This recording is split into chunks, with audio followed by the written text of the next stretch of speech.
Pode-se dizer que a vida do peregrino não é das mais fáceis. Ele acorda antes do sol nascer, enfrenta chuva, frio, vento ou muito sol. Sobe por montanhas, cruza áreas alagadas e precisa saber respeitar o corpo. Além de todas as regras de trilhas e hiking que ele segue, há também aquelas morais e ritualísticas, como carregar uma pedrinha até a cruz de ferro, carimbar sua credencial, visitar algumas igrejas e locais místicos, molhar os pés em um rio, rezar ou meditar e se energizar com a natureza. Não é apenas uma caminhada, mas sim um rito. Agora, imagina fazer isso há cerca de 1000 ou 2000 anos antes, quando não se existiam setas amarelas ou trilhas bem definidas. Imagine-se na Idade Média, tendo que se aventurar em terras estranhas, desconhecendo qualquer informação daquele local. Obviamente que não havia internet, mas também não haviam livros suficientes ou mesmo disponíveis que falassem de algo, além do fato de possivelmente não sermos letrados naquela época. Mas foi com a suposta descoberta do túmulo do apóstolo no século IX que a igreja passou a tomar parte da narrativa das caminhadas até o fim do mundo, e para isso criou um guia, o famoso Códice Calistino. E esse é o tema do vídeo de hoje. E antes de começar, já sabem, peço sua inscrição aqui no canal e o seu like. Aproveitem para acessarem a playlist com todas as lendas, mitos e histórias do Caminho de Santiago que estamos esmiuçando durante todo o ano. Vamos lá? Durante centenas de anos, os povos pagãos faziam a rota até Finisterra, seguindo a crença de renovação, seus deuses pagãos e a Via Láctea.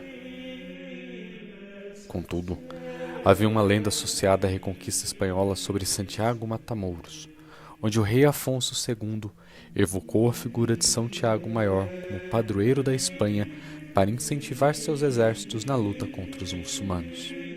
Com a descoberta do túmulo do apóstolo, a igreja passa então a costurar sua narrativa para o caminho, possivelmente com base nessa lenda, até que em meados do século XII, por encomenda do Papa Calixto II, foi redigido um conjunto de livros escritos por diversos autores sobre o caminho e suas histórias, fé e mitos. Surgiu então o Códice Calistino, nome em homenagem ao Papa Calixto II. O livro iria compor todas as estruturas litúrgicas narrativas do caminho e também um guia para os peregrinos, e no caso, o primeiro guia para peregrinos no caminho.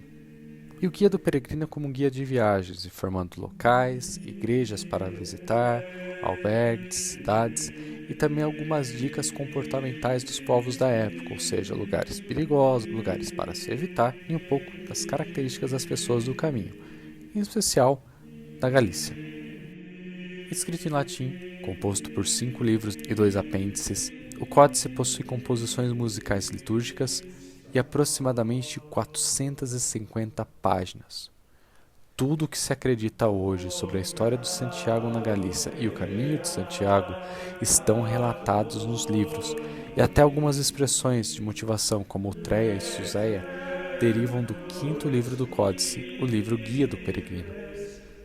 O exemplar mais antigo é datado entre 1150 e 1160 e constitui-se na cópia de um exemplar modelo, mantido na Catedral de Santiago, até que em 5 de julho foi roubado, e um ano depois encontrado. Foi encontrado o Códice Calistino, um livro do século XII, roubado há cerca de um ano da Catedral de Santiago de Compostela. Aquela que é considerada a joia do património cultural e religioso espanhol foi localizada numa garagem na Corunha. Desde há vários meses que a polícia suspeitava do envolvimento de um antigo funcionário da Catedral, um eletricista que acabou por ser detido esta terça-feira juntamente com a mulher e o filho. Durante a operação foi ainda detido um 4º suspeito. Na propriedade da família, a polícia encontrou 8 cópias do manuscrito do século XII, vários livros antigos que tinham desaparecido da catedral e 1,2 milhões de euros. O Códice Calistino é o primeiro guia do Caminho de Santiago, encomendado pelo Papa Calixto II, terá sido elaborado entre 1125 e 1130 e manuscrito 3 décadas mais tarde. Uma relíquia que se prepara para regressar a Santiago de Compostela, de onde nunca tinha saído até ser roubado. O Códice Calistino é separado em algumas partes.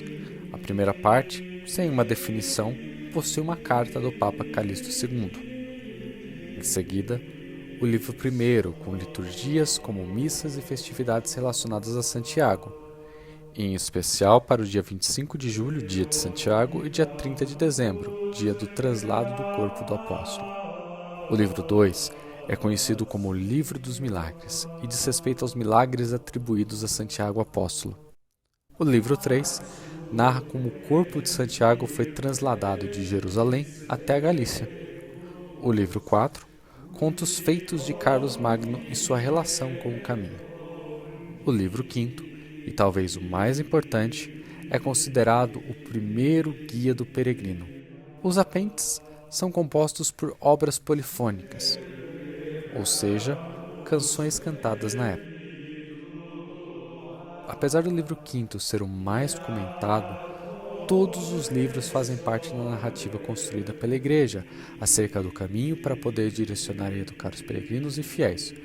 Contudo, há um elemento importante a ser destacado para a criação do livro: a autopromoção da Igreja Católica. Precisamente o Códice Calixtino dedica o segundo livro aos 22 milagres mais famosos que o apóstolo tinha realizado. É um livro de propaganda. Na Idade Média, a propaganda era espalhada através de milagres. O milagre para o homem da Idade Média era o que mais o aproximava da divindade. O que mais o fazia querer procurar a salvação do corpo e da alma, neste povoado cheio de fé, era o máximo a que podia aspirar um cristão. Mas por que fazer uma grande propaganda? Divulgar os atos do apóstolo ou ressignificar o caminho pagão e tomar para si a narrativa? Importante falar que até a descoberta do túmulo do apóstolo, não havia nenhum relato escrito sobre a presença dele na Galícia, e somente séculos depois, com o Códice Calistino, é que a história passou a ser moldada, conhecida e escrita. O caminho, feito por povos pagãos, veio muito antes, e o caminho das estrelas ganhou outro contexto completamente diferente. O que fica a pergunta: será que com essa ação da Igreja, quem está enterrado mesmo ali é Santiago Maior, apóstolo de Jesus? Bom, isso fica para outro vídeo.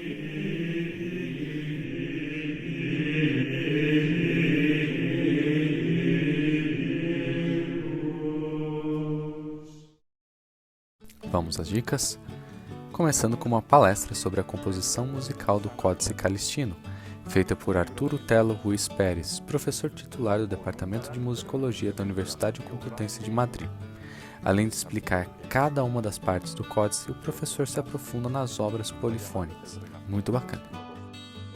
Existem alguns sites que vendem cópias impressas do Códice Calistino, e muitas delas bem caras. Um dos vídeos que colocamos no ar é do Codex Calistinus, um site de um grupo especializado em vender coleções clássicas de livros e que cobram até 1.900 euros por uma cópia. Há outras versões impressas bem mais simples e bem mais baratas. Encontrei algumas partes de livros que são vendidas de 13 euros a 500 reais.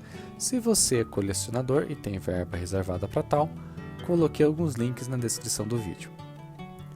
Todos os temas que falamos aqui têm um vídeo do canal, e estou deixando os links aqui na descrição.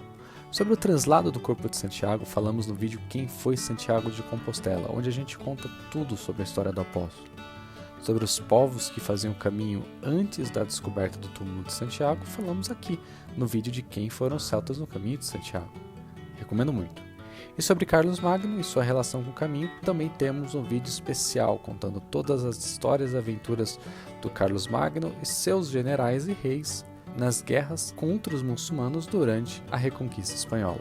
Também temos um vídeo especial sobre a Reconquista Espanhola. Acessem os vídeos, se inscrevam e deixem seus comentários. Nos vemos na próxima e bom caminho a todos.